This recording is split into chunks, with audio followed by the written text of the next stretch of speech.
Boa noite, igreja. Vamos orar? Meu Deus, obrigado, Senhor, por mais essa oportunidade que temos de nos reunir como família e como igreja. Nós clamamos, Senhor, que o Teu Espírito tenha liberdade, que os nossos corações sejam sensíveis à Tua voz, Senhor, e possamos, Senhor, sair daqui, Senhor, cheios de Ti, Senhor, cheios da Tua presença, transformados, Senhor, inspirados, Senhor, e acima de tudo, Senhor, perseverantes. Fala conosco, Senhor. Peço e agradeço em nome de Jesus. Amém. Semana eu estive meditando, né, um pouco sobre a alegria da salvação. E é bom a gente, de vez em quando, revisitar alguns temas da nossa fé. E eu me peguei pensando sobre isso, me peguei lembrando de algumas coisas que eu vivi, né? E até me lembrei da história do crente Zezinho. Conhecem o crente Zezinho? Vou apresentar para vocês o irmão Zezinho. O irmão Zezinho, um belo dia, ele acordou pela manhã, e aí, antes que ele se levantasse, né, ele ouviu lá fora, pela janela, o som dos pássaros a cantar, ele viu os primeiros raios de sol entrando pela janela, e ele pensou consigo mesmo, né, meu Deus, como eu sou abençoado, né? Como eu estou sentindo a presença de Deus nesse ambiente. E aí ele pensou também, nossa, se por acaso Jesus voltasse agora, com certeza eu iria para o céu. E seguiu a rotina dele. Né? Foi lá, tomou seu café da manhã e assim que ele sai da sua casa para ir trabalhar, logo que ele dá o primeiro passo na rua, ele pisa em algo desagradável e escapam de seus lábios algumas palavras não muito agradáveis. E naquele momento ele sente no seu coração um peso de acusação terrível, um peso na sua consciência, e ele se vê pensando da seguinte forma: se Jesus voltar agora, eu estaria condenado ao inferno. Mas ele se lembra, né, do que foi ensinado a ele na igreja. Ele faz uma oração: Senhor, perdoa porque eu pequei, Senhor, perdoa porque eu disse essas palavras horríveis. E assim que ele termina a oração dele, ele sente de peso saindo, né, dos seus ombros. Ele fala: ufa, agora, com certeza, se Jesus voltar, nesse momento, eu seria o primeiro da fila lá no céu. Confiante. Ele continua, dá alguns passos, e de repente um carro passa com uma alta velocidade por uma poça d'água que estava próxima a ele e o molha todinho. Novamente, alguns elogios daquele cidadão que dirigia o carro são ouvidos da boca do crente Zezinho. E o crente Zezinho pensa, logo em seguida, sentindo um peso de condenação novamente. Meu Deus, se Jesus voltasse agora, eu estou condenado. E ele novamente faz uma oração pedindo perdão pelo seu pecado, por ter amaldiçoado a vida daquele motorista. E assim que ele termina a oração, novamente ele fala: ufa, se Jesus voltasse agora, com certeza eu iria para o céu. O crente Zezinho, ele vive uma eterna loteria. Por quê? Porque a esperança de salvação dele, a alegria da salvação, a certeza da salvação dele, está baseada no momento, em condição, em atos, ou seja, é pura sorte. Dependendo do momento em que Jesus voltar e chamar ele para a glória, ele vai para o céu, ou não. E eu pergunto, há como existir alegria e certeza de salvação nesse cenário? Não. Infelizmente, esse é um cenário que muitas pessoas vivem hoje com uma realidade em suas vidas. Olhando para trás, na minha formação cristã, eu fui ensinado sobre isso. Eu vivia dessa forma. E a gente vive muito mais com uma condenação, um sentimento de que você está ali sendo perseguido, do que com uma alegria por conhecer o Evangelho. Infelizmente, o crente Zezinho é uma realidade. E por que eu estou trazendo a história do crente Zezinho aqui hoje? Porque existem, né, projeções que falam que em breve a igreja evangélica dentro do Brasil vai ser uma das maiores religiões aqui. Hoje ela já é grande aqui dentro da nossa sociedade, dentro do nosso país. Só que onde está a alegria? Onde está essa certeza de salvação que não tem transformado a nossa nação? Será que nós somos uma igreja de crentes vazios?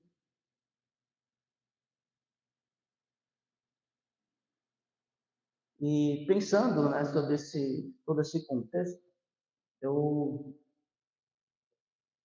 lembrei de um texto. Um texto, entendeu?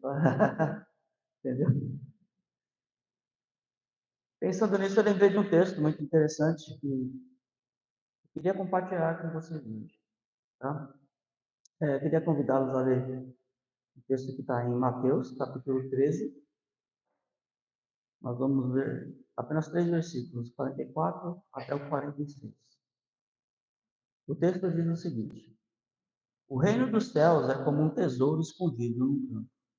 Certo homem, tendo-o encontrado, escondeu-o de novo, e então, cheio de alegria, foi. Vendeu tudo o que tinha e comprou aquele campo. O reino dos céus também é como um negociante que procura pérolas preciosas. Encontrando uma pérola de grande valor, foi.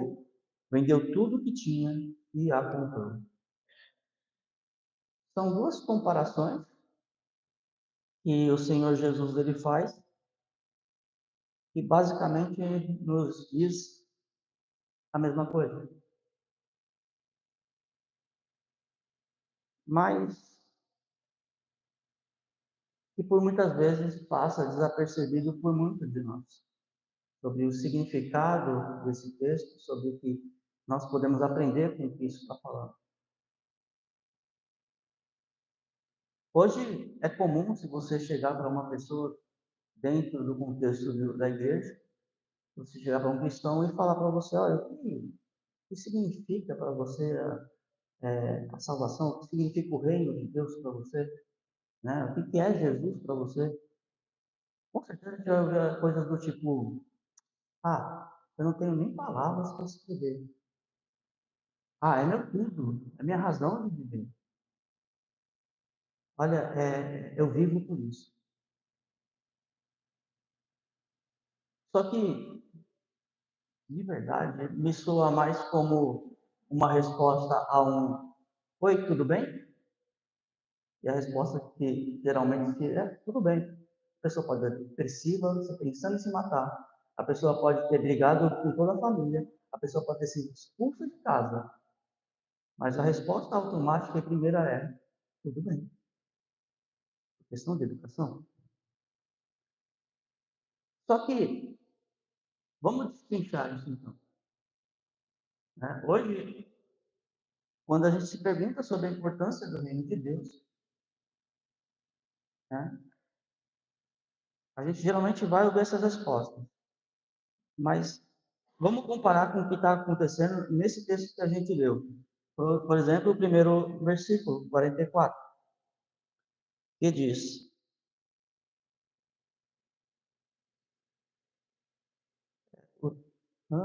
desculpa.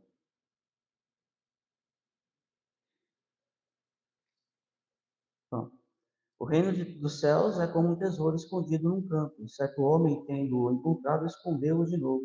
E então, cheio de alegria, foi, vendeu tudo que tinha e comprou aquele campo.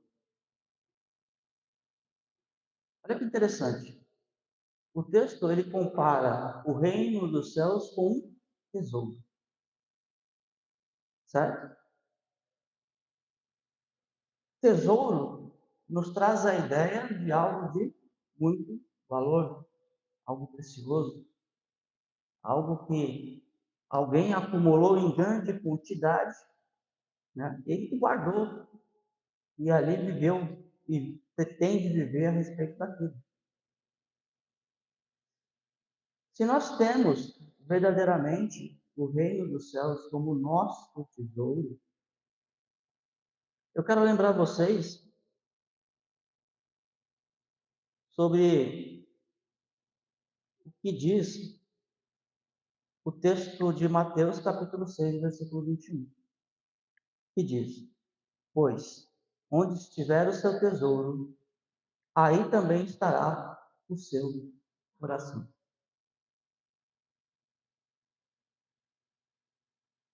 Se a nossa resposta à pergunta é: olha, o reino dos céus é o meu tesouro, realmente o nosso coração tem que estar plenamente nesse tesouro.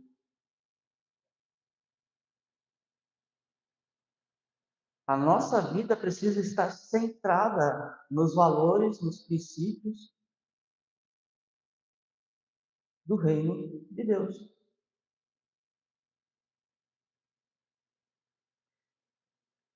E será que verdadeiramente a nossa vida, a maneira que nós vivemos, como nós respondemos às diversas situações do nosso dia a dia, como nós planejamos o nosso futuro, como nós pensamos na nossa família, será que realmente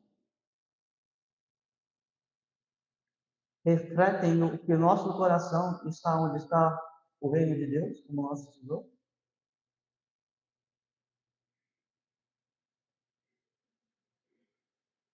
Eu, eu fico pensando no que era o que significava esse reino de Deus, por exemplo, para os profetas. Imagina o que sentia, por exemplo, Isaías, quando ele falava sobre Jesus sendo traspassado por nossas iniquidades.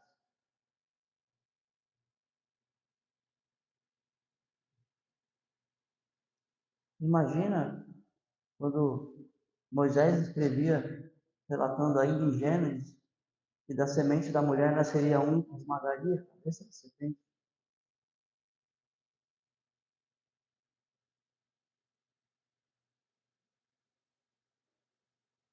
E eu me lembro ainda daquele ancião que ficou dia após dia indo até a porta do templo, porque ele tinha a promessa de que ele veria o Messias antes da sua morte. São pessoas cujo coração ardia porque esperavam ardentemente, em grande fervor, o reino de Deus.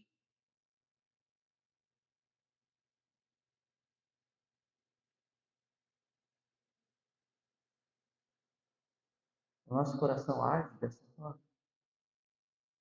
Será que nós podemos, de verdade, afirmar que o reino dos céus é o nosso tesouro?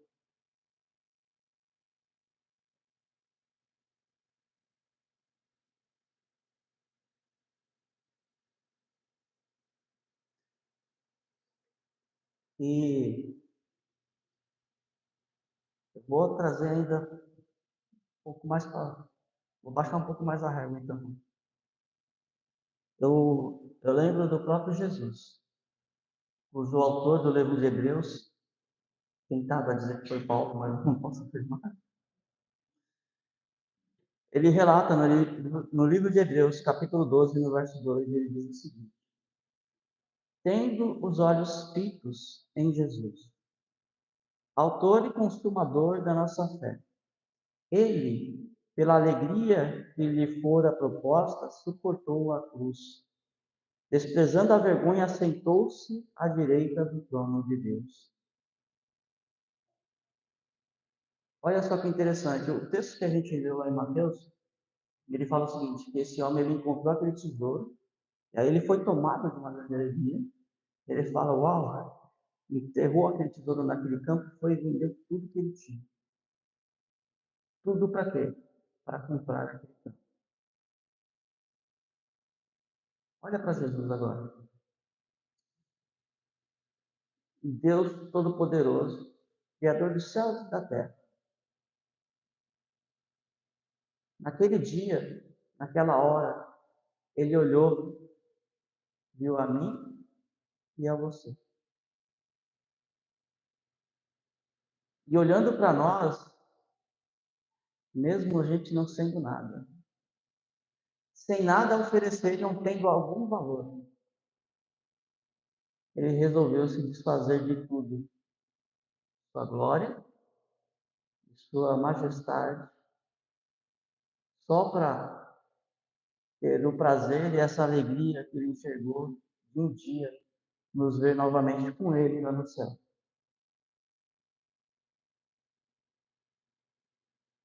Olha que amor,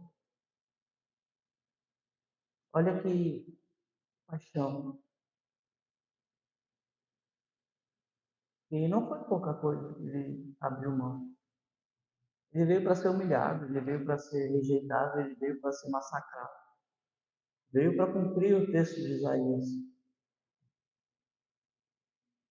E olhando para nós, simplesmente nos amou. E viu o valor onde não havia valor. Você consegue entender, você consegue mensurar o que é a promessa da salvação? Como isso deve e pode impactar a sua vida, a sua maneira de viver, a sua resposta a tudo.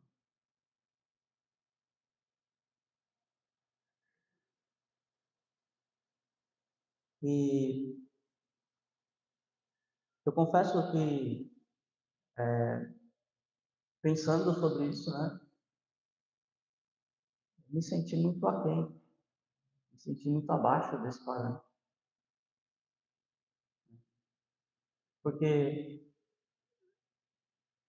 de verdade, os dias passam, as semanas passam, os anos vão correndo, e a gente está preocupado com uma casa, a gente está preocupado com o nosso futuro, o nosso sucesso,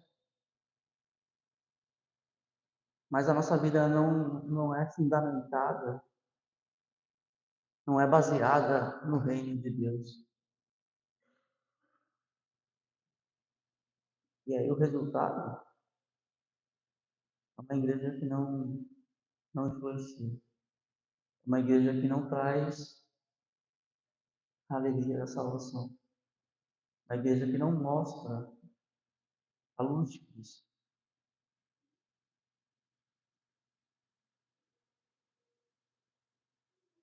E para entender um pouco, quando a gente está falando sobre o reino de Deus, né? Como entender o que é o reino de Deus? Eu ler com vocês o texto de Romanos, capítulo 14, verso 17.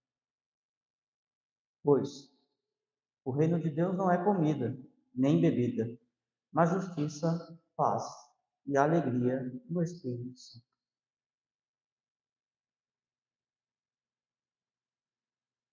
O texto basicamente diz que o reino de Deus não é nada voltado para bens materiais, não é nada voltado para as nossas necessidades. Ele não diz respeito a nenhuma satisfação pessoal que nós tenhamos, mas ele fala de justiça, de paz e alegria no Espírito. A Bíblia fala que Deus fez o homem e colocou dentro dele o desejo pela eternidade. Ou seja, Deus fez o homem e colocou nele o desejo por. E o que a gente vê, especialmente nessa sociedade que nós vivemos, são pessoas que estão buscando saciar essa fome, saciar esse desejo. E eles buscam essa resposta em muitas coisas, né? Eles vão buscar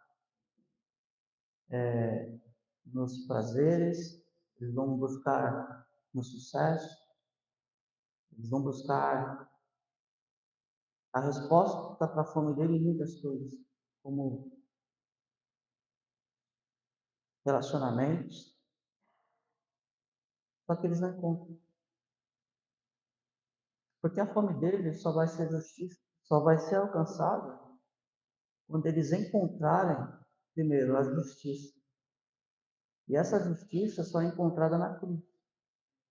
Quando Cristo derrama o seu sangue, e aí aquela cédula que nos era comprada é riscada, nós vemos ali a justiça sendo apresentada para a humanidade. E ainda na cruz, nós vemos a paz sendo constituída para esse mesmo homem que era pecador, que era digno de morte, que era inimigo de Deus.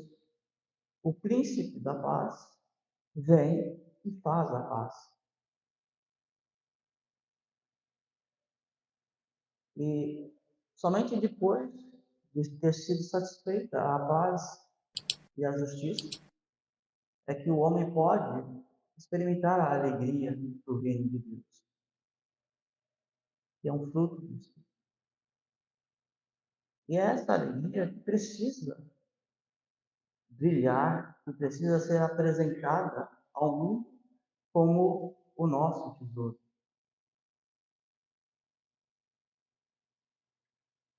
Não é à toa que a Bíblia nos, nos fala para que nós brilhemos a luz de Cristo, para que o mundo possa ver e reconhecer Jesus na minha e na tua vida, para que ele possa entender e olhar, olha, há algo diferente ali, algo precioso, algo de valor nesse Jesus. Porque se não for dessa forma, o tesouro vai continuar escondido. Jesus, quando ele está falando sobre isso, ele vem de uma série de ensinamentos que ele estava dando, só que começa justamente num ponto muito interessante. O capítulo anterior termina com Jesus dentro de uma casa e uma grande multidão ali pronta para ouvir. E aí alguns discípulos chegam e falam assim: Mestre, lá fora estão os teus pais, os teus irmãos. E Jesus simplesmente ignora eles e fala assim: minha família, meus pais, meus irmãos estão aqui, ouvindo a minha palavra. E o interessante é que aqueles homens, aquela família que estava ali buscando Jesus, eles estavam ali por um motivo muito inusitado. Eles estavam ali porque eles julgavam que Jesus estava louco, em desafiar toda a hierarquia judaica, os fariseus, os escribas, os mestres da lei. Então, eles queriam fazer Jesus parar com aquilo que aos olhos deles era uma loucura. Desculpa. Então, eles queriam ali impedir Jesus de continuar, e Jesus simplesmente dá de ombros. E aí ele sai, e aí ele começa a falar sobre o reino de Deus. Ele começa falando da parábola do semeador, que o, a semente é plantada em diversos solos. Aí ele fala sobre a parábola do joio e do trigo. E o interessante é que passa às vezes desapercebido que quando Jesus está falando essa série de parábolas, a gente é tentado a olhar somente como entendendo que o campo, ali citado por diversas vezes, é somente referido ao mundo. Mas se você parar para prestar atenção em algumas dessas parábolas, o campo também pode ser entendido como a própria igreja. Por quê? Porque existem pessoas que não experimentaram a paz, a justiça e a alegria do Espírito Santo, mesmo estando aqui.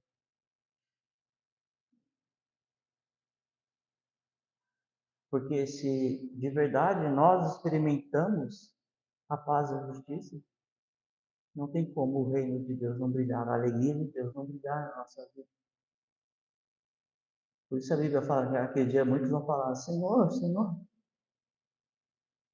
Mas eu quero trazer para vocês essa mensagem, por quê? Porque eu quero buscar um ponto de reflexão com vocês sobre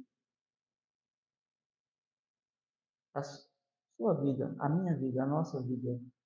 Ela brilha essa alegria no Espírito Santo? Será que nós somos contagiantes enquanto cristãos?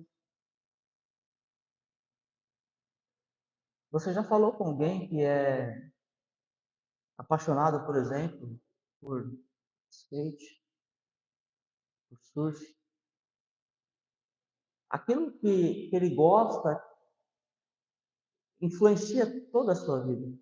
A maneira como ele fala, a maneira como ele se veste, a maneira como ele se expressa, as referências que ele tem. E é tão apaixonante que aquilo começa a trazer pessoas, pelo menos a curiosidade de conhecer um pouco mais sobre aquilo. Você é uma pessoa apaixonante? Eu sou uma pessoa que causa nas pessoas a paixão de conhecer esse tesouro.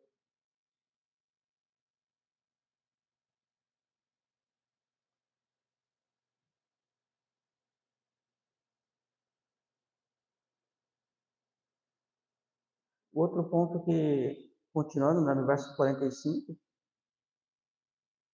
ele fala também que o reino é como um grande negociante.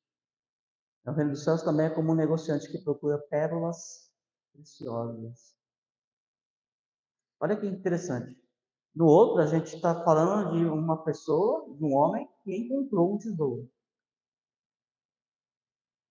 Agora, o texto fala o seguinte, que era um negociante e que esse negociante, ele buscava pérolas preciosas. E pérolas está no plural.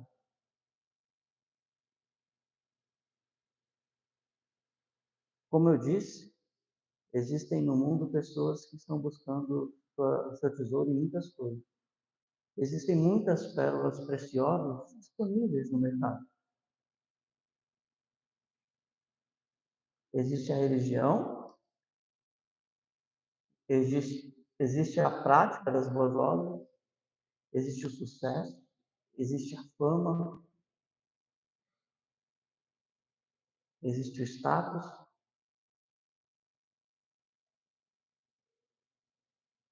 Só que é interessante que a gente tem aqui um negociante. Um negociante é um cara que é um Alex. Ele sabe avaliar o produto, ele sabe reconhecer o valor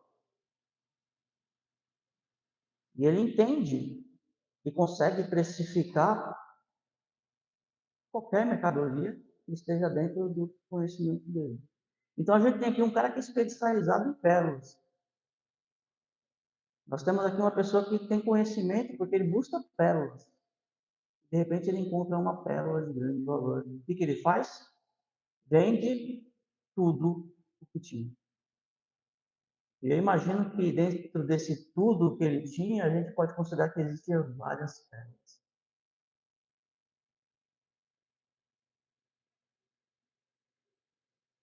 O reino de Deus precisa ser o teu maior tesouro. O reino de Deus precisa ser aquilo pelo que você abre mão de tudo para manter com você essa pérola. E esse comerciante ele não pensou duas vezes, ele simplesmente pegou e falou: peraí, vendeu tudo, voltou lá e comprou a pérola.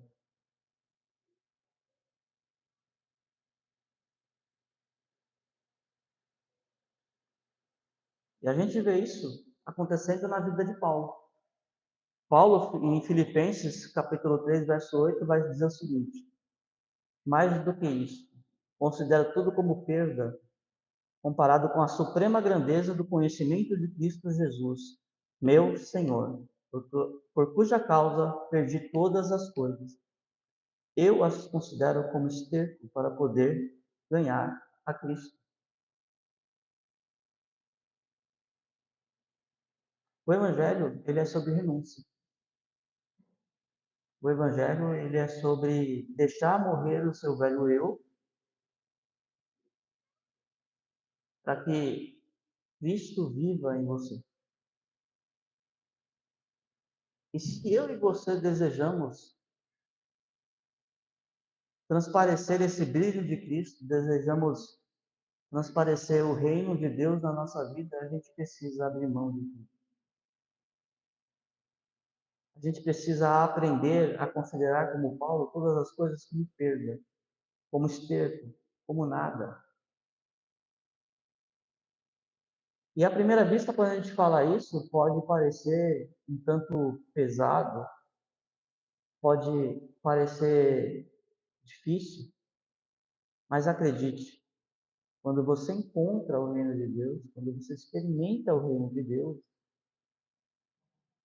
isso passa a ser a sua resposta natural. Isso passa a ser a sua condição inicial para toda e qualquer condição da tua vida. Ah, você vai seguir o reino de Deus ou você vai manter o seu trabalho? Tchau, trabalho. Não que o trabalho não seja uma coisa boa, o trabalho é bom. O trabalho é bom. Mas, comparado a Cristo, comparado ao reino de Deus, tudo perde valor. É como essa pérola preciosa dentre muitas outras pérolas, que é a mais importante, a ponto do mercador abrir mão de tudo para que ele possa manter em seu poder essa pérola. E assim como Cristo, ele olha e vê em mim e você valor e abre mão de tudo por amor, porque ele tinha uma alegria proposta por causa disso. Nós também abrimos mão de tudo, porque existe uma alegria proposta, existe uma esperança, existe algo que é muito maior do que tudo que aqui possamos encontrar. Filipenses, capítulo 3, versos 10 até o 11, diz assim: quero conhecer a Cristo, ao poder da sua ressurreição e à participação em seus sofrimentos, tornando-me como ele em sua morte, para que, de alguma forma, possa alcançar a ressurreição entre os mortos.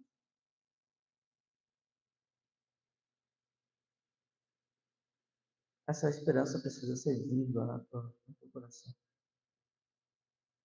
Porque quando isso for uma realidade, quando isso for uma coisa que você possa de verdade sentir, que você possa tocar, que você possa cheirar, que você possa experimentar na sua vida, você não vai conseguir tirar os seus olhos disso. E aí não tem como a luz de Cristo não brilhar na tua vida. E eu, eu lembro, a Bíblia ela fala o seguinte, ela fala que, como nos tempos de Noé, as pessoas se casavam, davam em casamento, faziam festas, e estavam desapercebidas ao próprio Noé, que anunciava o juízo que se aproximava, e ignoraram a salvação.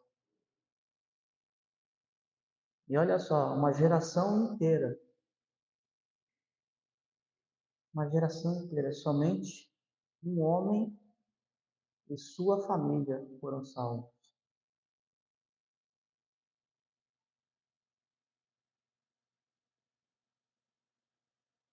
Somente um homem e a sua família ouviram a voz de Deus e brilharam a luz para aqueles que estavam prestes a morrer. E a Bíblia fala que nos últimos dias vai ser dessa forma. Que assim como naqueles dias as pessoas vão estar envolvidas em seus afazeres, vão estar vivendo as suas vidas, buscando os seus interesses, buscando o seu próprio prazer, fazendo aquilo que querem, sendo donas da verdade, livres de julgamentos, simplesmente vivendo. E se já é difícil para eles ouvirem quando nós brilhamos a luz de Cristo, imagina se a luz de Cristo não brilhar em nós.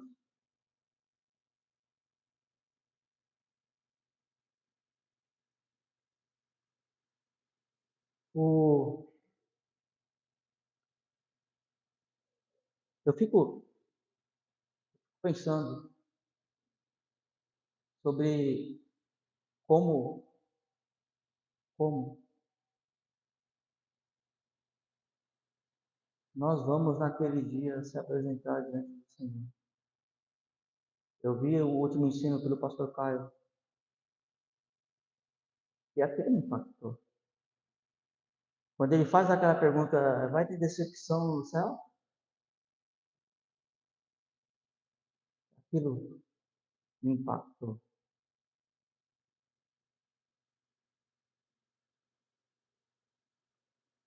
Agora,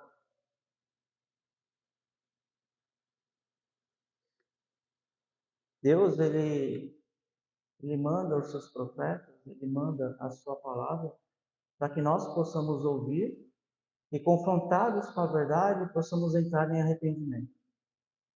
Por quê? Porque ele nos ama. E por mais que nós sejamos falhos, por mais que eu e você estejamos longe de transmitir toda essa alegria, de transmitir a luz de Cristo, a graça dele vem até o nosso encontro, aonde eu e você estamos.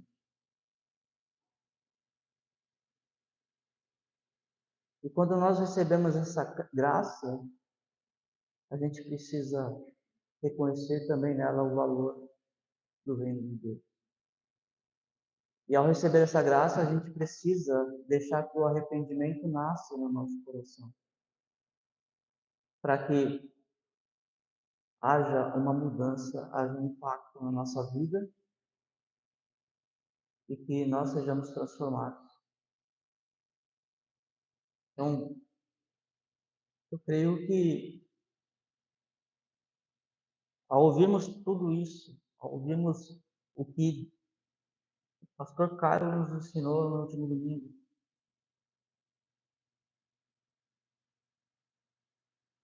a gente precisa despertar. Nós precisamos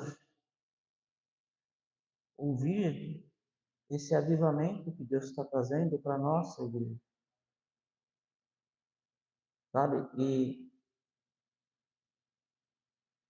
não olhe para o lado esperando que isso aconteça na vida de A ou B, que isso aconteça através da vida do pastor Celso, que isso aconteça através do irmão Douglas. Tenha expectativa de que isso aconteça na tua vida, porque o maior avivamento ele acontece dentro do teu coração.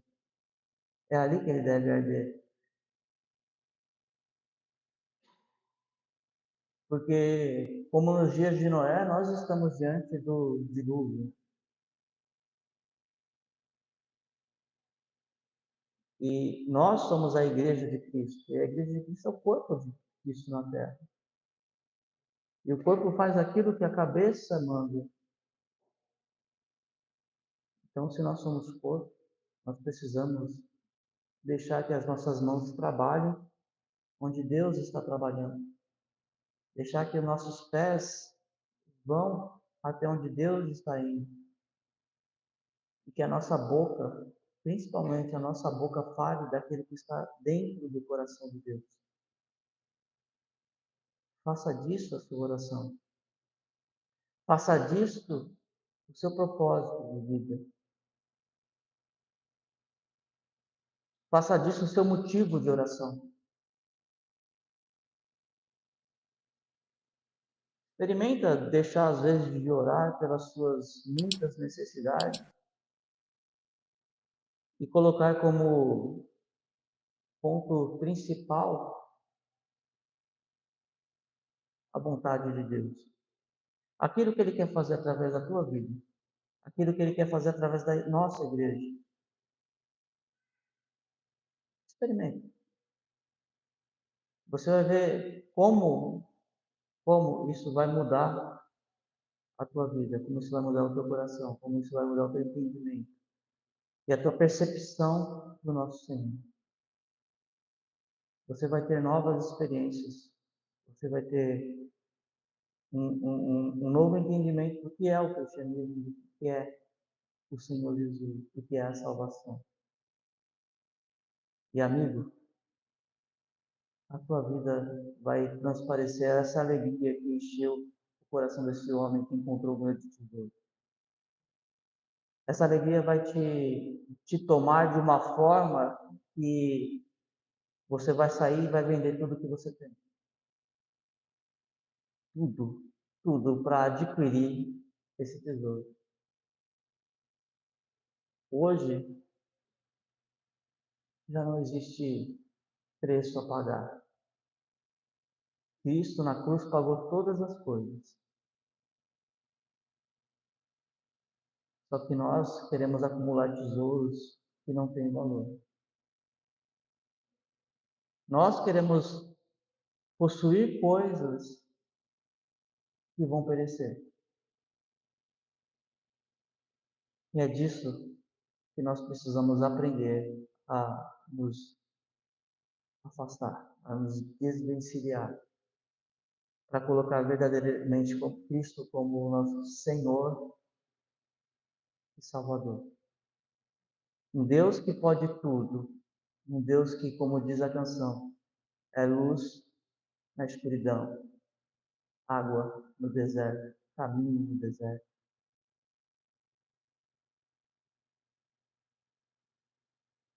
E aí, essa humanidade perdida que está em meio à escuridão, que está perdida pelos seus próprios e consumida pelos seus próprios desejos, vão olhar para você e vão identificar o pão da vida, o caminho que leva para o céu, o príncipe da paz, o Deus que é maravilhoso, que é conselheiro, que é Deus forte. E a nossa vida precisa entregar essa mensagem. A minha vida precisa ir além. A nossa vida precisa ir além.